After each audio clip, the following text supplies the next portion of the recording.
নমস্কাৰ জেআৰজি ব্লগলৈ সকলোকে স্বাগতম জনাইছোঁ। আজি আমি আলোচনা কৰিবলৈ লৈছোঁ এনআৰএলএমৰ BCA প্ৰজেক্ট সম্পৰ্কত। এই BCA প্ৰজেক্টৰ জৰিয়তে যিসকলক BCA হিচাপে নিযুক্তি দিয়া হৈছিলে সেই যিসকল কৰ্মী সেই কৰ্মীসকলৰ সপোন সমস্যা আৰু ভৱিষ্যত সম্পৰ্কে আজি ভিডিঅ'টোত আমি আলোচনা কৰিম। যিহেতু নেশ্যনেল ৰুৰেল লিভলিহুড মিছনৰ BCA অৰ্থাৎ বিজনেছ কৰেছপণ্ডেণ্ট এজেণ্ট যিটো প্ৰজেক্ট আছিলে এই প্ৰজেক্টটো যথেষ্ট ডাঙৰ আৰু এটা বৃহৎ প্ৰজেক্ট আছিলে। বিশেষভাৱে এনআৰএলএমৰ এইটো সপোনৰ প্ৰজেক্ট বুলি ক'ব পাৰি। এই প্ৰজেক্টটোৰ আণ্ডাৰতে SHG যিসকল মহিলা সেই মহিলাসকলক BCA হিচাপে নিযুক্তি দিয়া হৈছিল। BCA সকলৰ কাৰ্য BCA সকলক কেনেকৈ নিযুক্তি দিয়া হয় বা BCA সকলক ট্ৰেইনিঙত কি প্ৰশিক্ষণ দিয়া হয় সেই সম্পৰ্কে ইতিমধ্যে মই আগৰ কেইবাটাও ভিডিঅ'ত আলোচনা কৰিছোঁ। যদি আপোনালোকে চোৱা নাই তেতিয়াহ'লে মোৰ চেনেলৰ প্লেলিষ্টৰ SHG যিটো প্লেলিষ্ট তাত গৈ আপোনালোকে BCA সন্দৰ্ভত সকলো তথ্য লাভ কৰিব পাৰিব। এতিয়া এই BCA সকলক ইতিমধ্যে ভাৰতৰ বিভিন্ন ৰাজ্যত নিযুক্তি দিয়া হ'ল আৰু আমাৰ অসমতো বহুতো BCA ইতিমধ্যে নিযুক্তি দিয়া হৈছে আৰু BCA সকলৰ কাম কাজখিনি চলাই নিবৰ বাবে ASRLM কেইবাটাও বেংকৰ লগতো ইতিমধ্যে চুক্তি সম্পাদন কৰিছে আৰু BCA সকলে সেই অনুসৰি কামো আগবঢ়াই নিছে।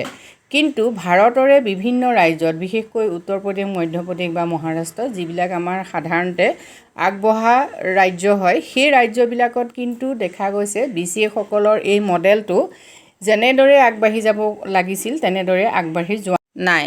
বিশেষকৈ BCA সকলক নিযুক্তিৰ পাছতেই ৭৫,০০০ টকাৰ এটা ঋণ দিয়া হয়। সেই ঋণটো বিশেষভাৱে দিয়ে VO বা আমাৰ CLF বিলাকে। এতিয়া VO বা CLFৰ পৰা এই ঋণটো BCA গৰাকীয়ে গ্ৰহণ কৰি পেলাই তেওঁৰ যিখিনি প্ৰয়োজনীয় সা সামগ্ৰী সেইখিনি ক্ৰয় কৰিবলগীয়া হয়। প্ৰয়োজনীয় সা সামগ্ৰীৰ ভিতৰত বিশেষকৈ তেওঁৰ কম্পিউটাৰটো অতি প্ৰয়োজনীয় হয়। তাৰ লগতে চাইনবোৰ্ড বনোৱা বা ঘৰ তেওঁ ভাড়া লোৱা বা নিজে যদি ঘৰো বনাই লয় তেতিয়াহ'লেও তেওঁ বহুতখিনি টকাৰ প্ৰয়োজন হয়। গতিকে ৭৫,০০০ টকাৰ ভিতৰত তেওঁ কিমানখিনি কাম কৰিব পাৰিব সেইটো আচলতে BCA গৰাকীৰ নিজৰ ওপৰত নিৰ্ভৰ কৰে, মানে তেওঁ কামটো কেনেকৈ আৰম্ভ কৰিব। এতিয়া আমাৰ অসমত যিসকলে ইতিমধ্যে BCA হিচাপে নিযুক্তি লাভ কৰিছে তেখেতসকলে এই লোনটো পাইছেনে নাই সেই সম্পৰ্কত কমেণ্ট কৰি জনাবচোন আৰু লগতে আপোনালোকে কিমান টকাৰ লোন পাইছে সেইটোও জনাব। এতিয়া চাওক BCA সকলে যিহেতু লোন লৈ কাম আৰম্ভ কৰিব লাগে গতিকে বহুতো BCA নিযুক্তি পোৱাৰ পাছতো এতিয়ালৈকে অসমত কাম আৰম্ভ কৰা নাই। যিহেতু লোনটো লোৱাৰ লগে লগে সেই লোনটো মৰাৰ দায়িত্বও BCA গৰাকীৰেই হ'ব। এতিয়া BCA গৰাকীক যিহেতু অন্য সখীসকলৰ লেখীয়াকৈ কোনো ধৰণৰ পাৰিতোষিক দিয়াৰ ব্যৱস্থা নাই। অৱশ্যে 6 মাহলৈকে প্ৰথম পৰ্যায়ত ৪,০০০কৈ টকা দিয়াৰ কথা কোৱা হৈছিল আৰু ৪,০০০কৈ টকা অন্যান্য ৰাজ্যবিলাকত BCA সকলক দিছেও। কিন্তু তাতে এনেকুৱা হৈছে যে কিছুমানে পাইছে কিছুমানে পোৱা নাই। এতিয়া যিসকল BCA ইতিমধ্যে এই ৪,০০০ টকাও পোৱা নাই তেখেতসকলে কেনেকৈ তেওঁলোকৰ কামবিলাক আগবঢ়াই নিব সেইটো এটা অতি চিন্তনীয় বিষয়।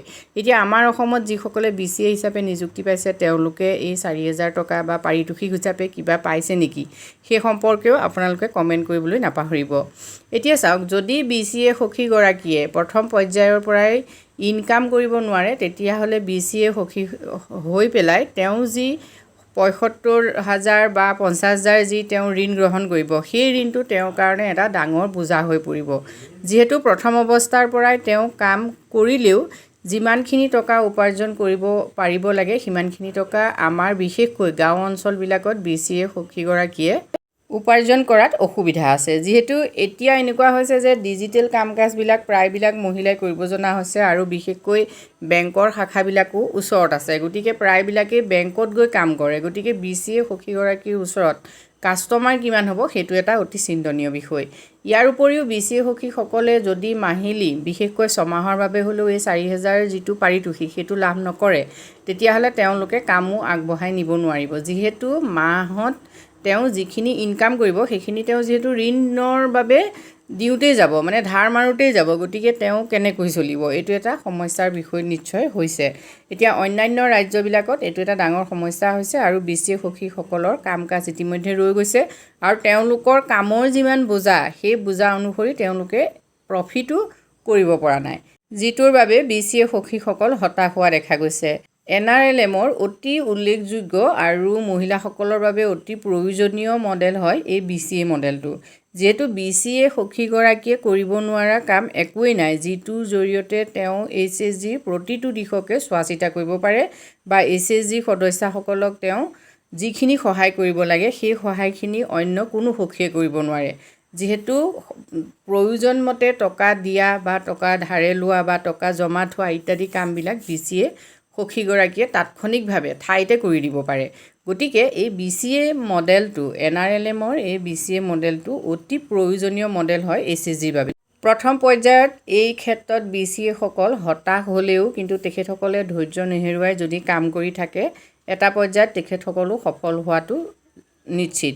আৰু এই ক্ষেত্ৰত নেশ্যনেল ৰুৰেল লিভলিহুড মিছনেও কিন্তু দায়িত্ব লোৱাটো উচিত বুলি আমি অনুভৱ কৰোঁ। যিহেতু BCA সকলক অলপ হ'লেও পাৰিতোষিক দিয়াৰ এটা ব্যৱস্থা কৰিব লাগে স্থায়ীভাৱে।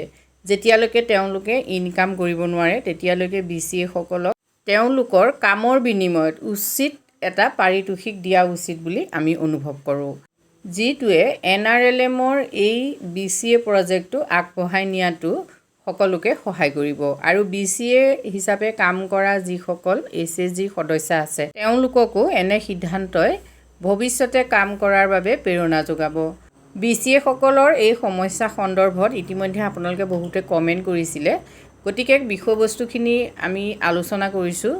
ইয়াৰ লগতে আপোনালোকৰ মনত থকা যিকোনো ধৰণৰ প্ৰশ্ন আপোনালোকে কমেণ্টত লিখিব পাৰে আৰু আমি সেই বিষয়ে আলোচনা কৰিবলৈ চেষ্টা কৰিম।